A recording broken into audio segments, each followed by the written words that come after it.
In front of me, I have a delicious ham. It's a half ham. I'm unwrapping it because I've had it in the oven for about an hour, and I want to show you a couple of things. Most hams that you buy are smoked, pre-cooked hams. Hams that are labeled as fresh hams cannot be cooked in this method, so it's a completely different process. So make sure that you buy smoked, fully cooked ham. Now you're thinking, well, why are you cooking it then? Preparing ham is mostly about heating through and making it yummy on the outside. Make sure when you get your ham that it doesn't have the skin on, and if it does have the skin on, you're gonna wanna remove it. So this has been heated at 375 for an hour. Now I'm scoring the fat about a ½ inch apart. What this does is allow for the fat to kind of crisp up with the glaze when you put it on later. It makes it super delicious. Any place where there's any fat, just go ahead and score it. This isn't really fat, this is just the smoked exterior of the ham. And I'm using a bone-in ham, because I like the bone-in. You can do this with a bone-out ham too. After you take the ham out of the oven after the first hour at 375, increase the temp to 425 while you're making your glaze, because you want to start crisping it up before you start glazing it. Into the oven for about 15 minutes. You want to start getting the fat on the ham a little sizzly before you put your glaze on it. The glaze is super simple. It's 1½ cups of apricot jam, 1½ cups of bourbon. Whisk them together.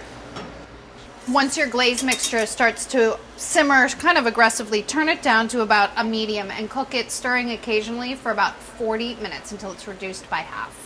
After 40 minutes, stir in a ¼ cup of lemon juice and ½ teaspoon of black pepper. That's your glaze. You're also going to serve this as a sauce, so before you start glazing your ham, set aside about a cup of sauce for serving. Don't burn yourself. Super duper scalding hot. That was just a note to me. I just knew I was about to splash boiling hot glaze all over myself. Set that aside, and then you can get your ham out of the oven. It's been in for about 15 minutes. Ugh.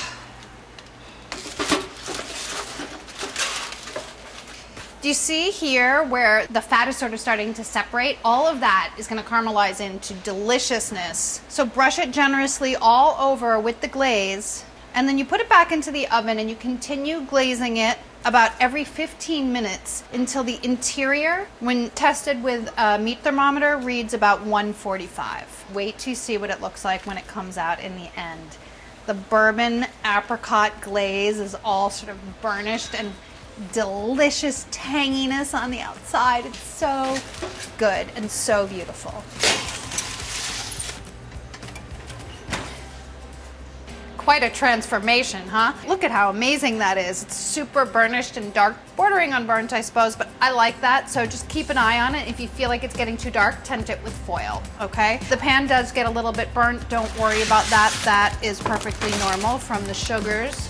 This is a beautiful, beautiful presentation ham. I would send it out on a platter like this and then slice it up and put it on a platter for eating. But I'm gonna just take all the delicious glazed parts off, save those for myself, and everybody else can have the rest. This bourbon glazed ham is delicious. Try to resist eating all the glazy parts yourself. I know it's tempting, but you do want to save some for your family and friends.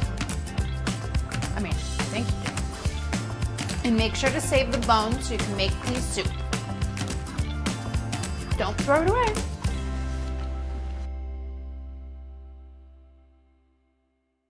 Hi guys, thanks for watching this video. Be sure to click here if you want to subscribe, and click over here if you want to continue watching more great videos like this.